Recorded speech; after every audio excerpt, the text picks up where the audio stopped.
What's up, everybody? James Duggan here with Vincent Janito. Heyo. And Evolve Stage 2. Engage. It's here. It's here. It's free to play. A lot of people joked that it was going to be free to play. A lot of people, including you. Including me. And look, we're right. And here, and here we are. And you and your people called it. What can I say? So this is, I have to say, as somebody who was a little bit disappointed with the initial launch and then also the community falling off of this game, I'm super excited that they are breathing new life into this thing by making it free to play. And I think that was the way it should have initially come out. And it's not just the payment model. They're not just giving people the game. There's all these different changes, gameplay changes, progression changes, all this stuff. And we're going to go over all of it right here, right now. So, Vince, get us going. Yeah, cool, man. So, first things first, if you already owned what's now called Legacy Evolve, you're not left behind. All the stuff that you purchased will carry over. So if you had skins, or if you had different characters that you had paid for, that's all going to be there and available on day one, right when you start up Evolve Stage 2. Which it's worth saying, by the way, that this is still in beta. This is the Evolve Stage 2 beta, so I just want to make sure people understand that. In addition, as a founder, you'll get some special perks. You're going to get these animated badges that you can use. You're also going to get 3,000 silver keys, which is the new earnable in-game currency that's used to unlock stuff. And down the road, they've also said that they're going to continue to reward original founders, people who spent money on the game originally, with different kinds of rewards. So, which is pretty cool. So let's talk about people who didn't buy the game. Maybe they played it in an alpha, maybe they played it in a beta test, and they didn't necessarily want to purchase the game for $60. How are they going to unlock all this stuff? Can they come in now and can they pay money in its current state to unlock these monsters? In the current state, there's no way to pay money for anything in Evolve Stage 2. Now, they have told me in a call that I had with some of the Turtle Rock guys that down the road, meaning somewhere between like 2 to 6 weeks, they're going to start introducing ways that you can buy bundles of characters or bundles of perks and things like that. They didn't give me any solid details on what the pricing of that was going to be. But yeah, there is a plan to eventually introduce a way for you to pay for stuff. Right now, though, there's nothing there. Right now, everything that you unlock by with either in-game currency that you earn or you unlock as a bonus for doing different things. Like tutorials and stuff, like Markov and the Goliath. Exactly. Doing tutorials, logging in for 4 consecutive days. There's all different ways they've designed so that you can unlock stuff. There's also daily challenges, which if anybody out there has played a Blizzard game will be familiar with. And basically the idea is you log in there and it gives you a certain challenge, like, oh, play this many games with a meta class or a trapper class or what have you. And that's really cool. That's a fun way to incentivize new gameplay and get you out of maybe the rut of playing Monster over and over and over again, or whatever the case may be. Yeah, absolutely. It helps to encourage players to play all the different, to familiarize themselves with all the different aspects of the game, which I think is really important. Cool. So that's a brief overview of some of the peripheral systems in terms of monetization and progression and all that good stuff. Let's talk about the core gameplay. So there were some gameplay changes. A lot of people, when they purchased the game, felt that the gameplay was lackluster, and it became this repetitive cycle of chasing this monster, trapping him, having a fight, and chasing him again. Well, actually, if I can, not to correct, but I would say the bigger problem was with Evolve, and even for people like me who really loved it, was that very often that didn't happen, and it became just an endless. It became a 10-minute. It became like what we called a flee to 3, which was like the monster just hides and runs circles around the hunters without them ever knowing where they are. Hunters just, without an experienced trapper, or they just don't understand how to read the environmental signs properly, are just running around for 10 minutes following footsteps, not fighting anything, not seeing anything, not getting into any action, and then it just ends in a Stage 3 monster wiping the floor with them. Or on the flip side, on Stage 2, or maybe even Stage 1, if the hunters weren't really bringing it, the monster would just kill everybody, and it would be this kind of Doom Dome. Yeah, Doom Dome, yep. So yeah, the big focus of the gameplay changes is to make the pacing a lot more even, make sure that actually you do get into more regular fights, that those fights are impactful but not devastating, and that there's a kind of an ebb and flow to the matches. So there's a lot of different ways in which they do this. So the first part is by changing up a lot of the class skills. Now these are the class skills are the universal skills that every character within the same class has. So for 3 of the 4 classes, they've actually replaced the old class skills, and it's really important, these changes. So with the Assault, instead of having this invulnerable shield, he now has the defense matrix, which honestly functions very similarly. Instead of negating all incoming damage for a limited time, it just greatly reduces it.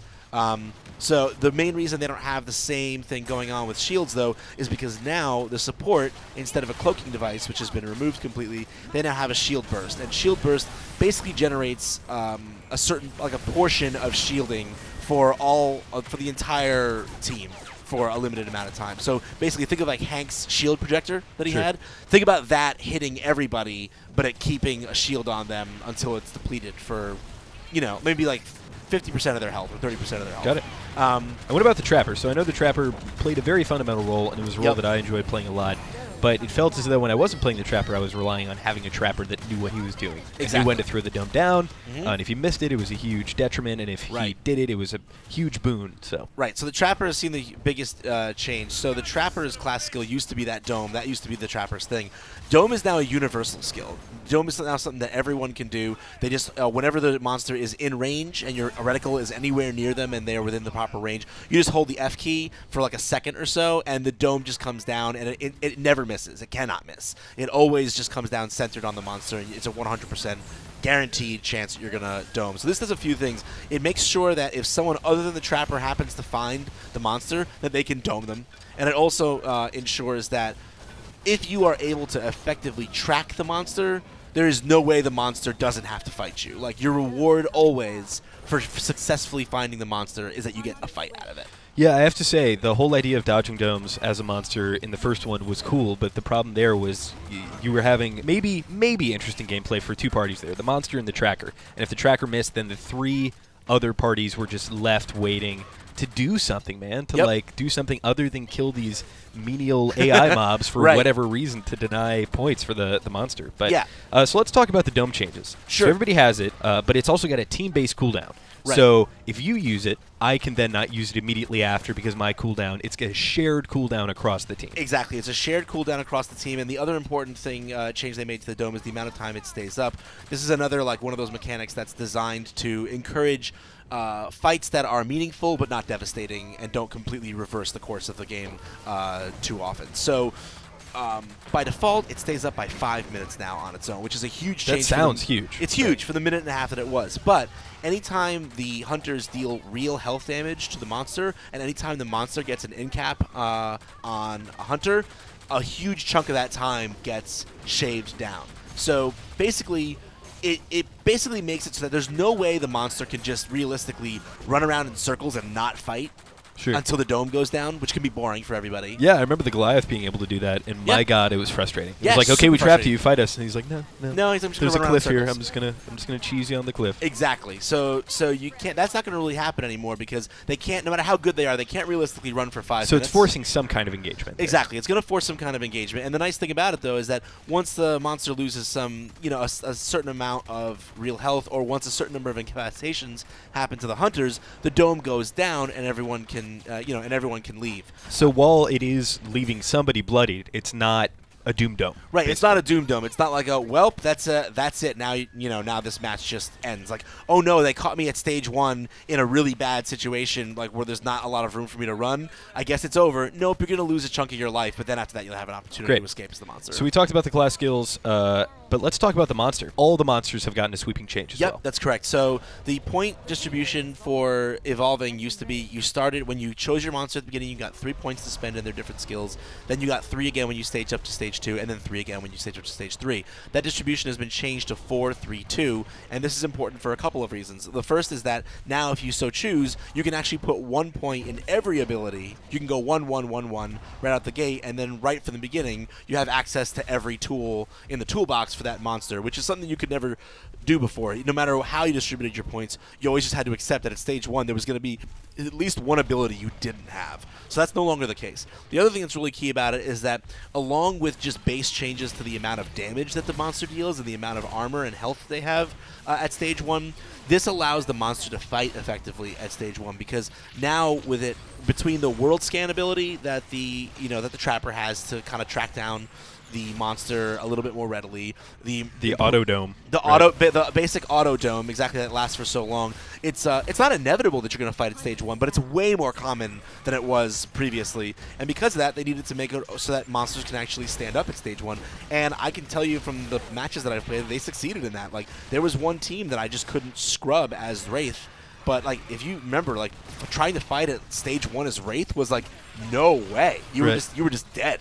No way. And I survived not 1, not 2, but 3 stage 1 domes as the Wraith. I never got out of stage 1. I had a really bad game. But, like, in each of those 3 fights, I was doing damage. I was taking some damage, but then recovering from it. Sure. And it really felt like I was still in the game. And then also, there's this thing where in the previous iteration of the game, you would dome a monster, and it would kind of get steroided for a minute. It would become faster. It would be able to have reduced cooldowns on its abilities. Right. Now, it's a flat thing, and the monster just behaves as if it was in combat in the previous version all the time. Right, exactly. And this is important because the most important thing about that is that when you were in combat, your movement speed was a little bit faster, and your cooldowns on some of your abilities, always your traversal ability, by the way, always had a shorter cooldown when you were in combat. So this means now that characters can, the monsters can now use their traversal ability way more readily outside of combat. So you told me one of the most obvious examples of this is Kraken being able to fly all the time. Yeah, exactly. Goliath being able to leap a lot, having a lot more mobility.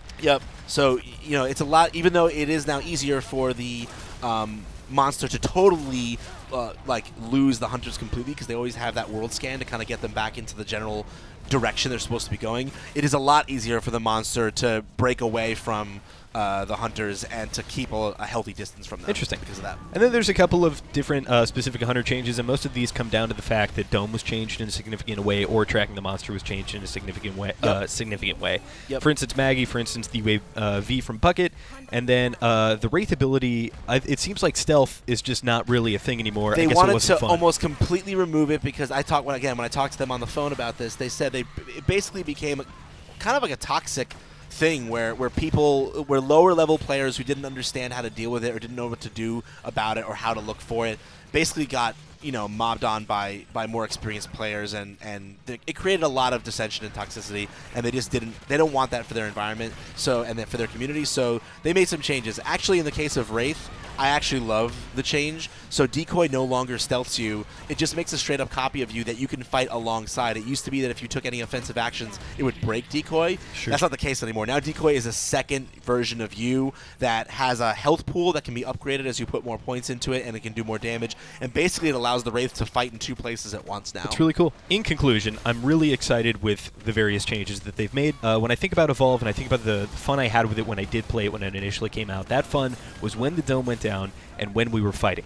When I was having genuine interaction with the monster with my specific class and my specific character pick for that class. So it seems as though they've just doubled down on that. Like you were saying before, you were playing Wraith, you got 3 domes. I think before that would have been totally unheard of. Oh, yeah, absolutely. One way or another would have been either ended in a dome, or it would have just been this really long turkey hunt, unable to find the character. Exactly. So that's very exciting. I'm really excited for what free-to-play means in terms of them adding additional content and stuff like that. And overall, I cannot wait to get in and play this. I've never thought, if you told me 2 months ago that I would be excited for Evolve again, I would have called you a liar to your face. But I'm super excited.